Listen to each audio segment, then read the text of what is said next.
The Golden Gate Bridge, Engineer Wonder and its impact on San Francisco. Hello everyone, it's Kimberly who's talking to you, and with my partner Fanny discussed some details about the Golden Gate Bridge and its engineering and architectural aspects.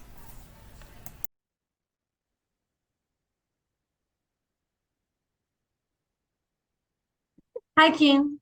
Thanks for connecting with me today. I would like to talk to you about an assignment about bridge. Hello Fanny, I'm very excited about this meeting. What bridge do you want to talk about? Well, what do you know about the Golden Gate Bridge? Because I saw it in the movies, it seems very nice to me and has an important impact on people's lives. But I had no clue about this location. Yes, I do. The Golden Gate Bridge stands at the entrance to California's San Francisco Bay.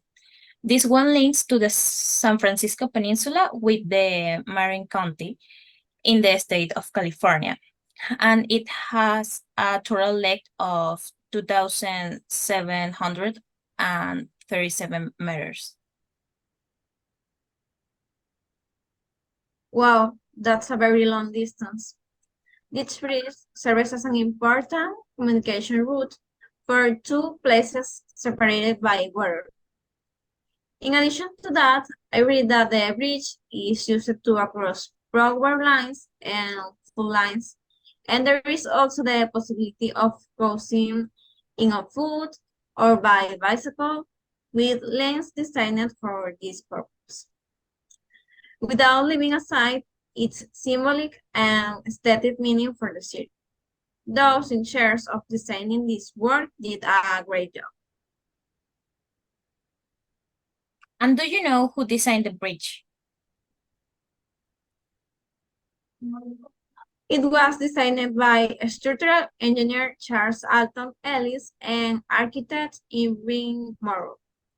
But the final design was significantly influenced by the project's chief engineer, Joseph Strauss. Okay, good to know.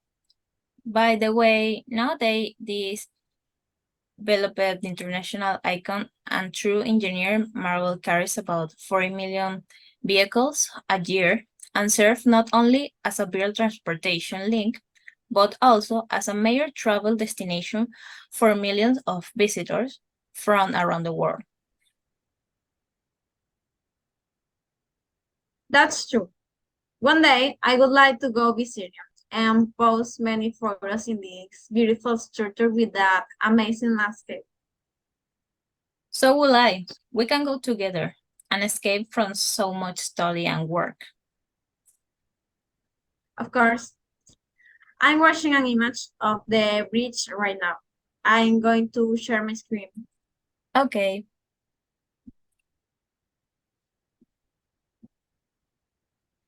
Well, look, look at that long structure built with steel for the towers, main cables, and other structural parts, as well as concrete for the bases and foundations. In addition, a layer of special paint was applied to protect it against corrosion, highlighting the characteristic international orange color. It's amazing. But what type of bridge is it? it's a suspension bridge. Actually, it's one of the longest suspension bridges in the world. That type of bridge is very interesting and gives the sensation of floating.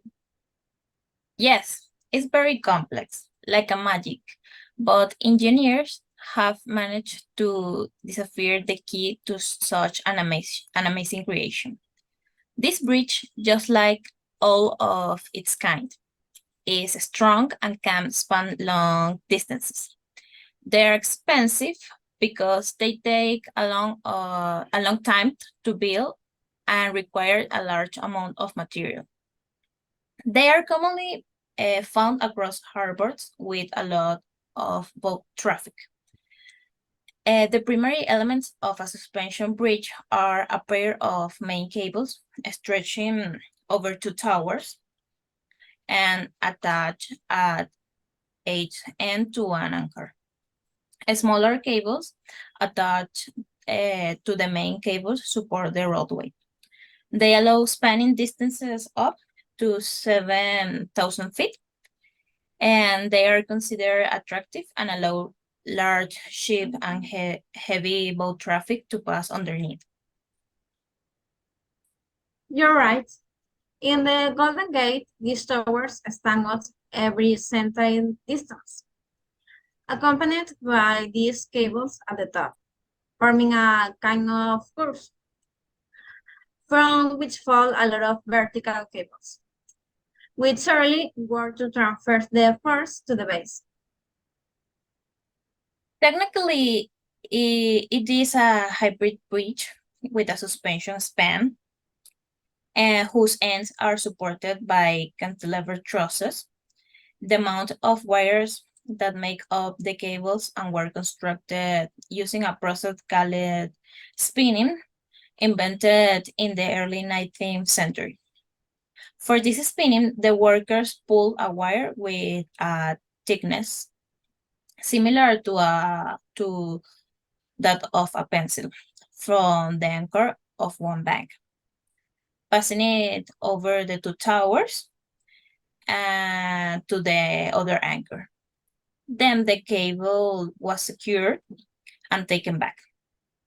We cannot imagine the round trips that were necessary to place the no less that 27,500 with 72 wires that are in each cable, like the image.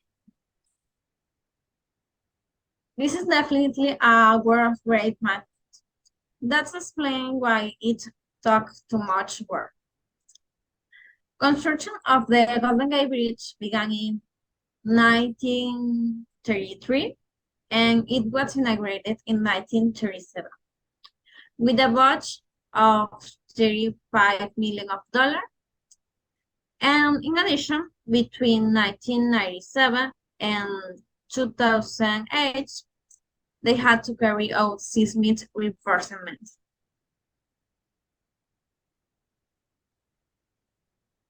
Yes, it involves a lot of work. And regarding that, what do you think about the advantage and disadvantage of the bridge? Well, it allows the connection of these areas previously inaccessible or separated by natural obstacles. In this case, the water of San Francisco Bay. Also, by linking these 2 points on the map, the bridge facilitates the transportation of goods and people, which stimulates the local and regional economy. Then promotes tourism, and it can be said that it provides safe and monitored roads for vehicular traffic, reducing exposure to accident risk and guaranteeing a more efficient flow.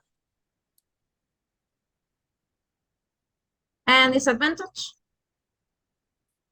It's surely that the work on the water impacts aquatic life and maybe frequent repairs and maintenance add up to a considerable cost each year.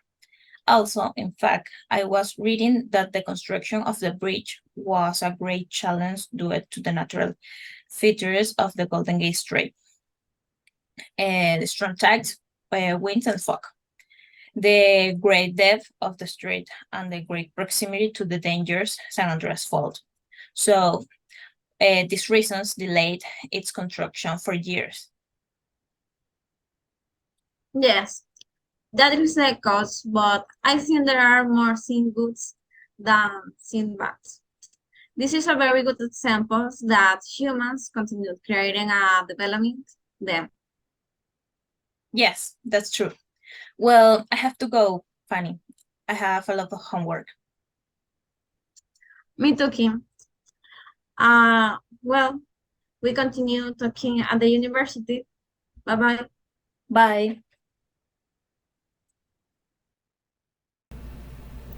Thank you so much, and soon we will visit the Golden Gate Bridge.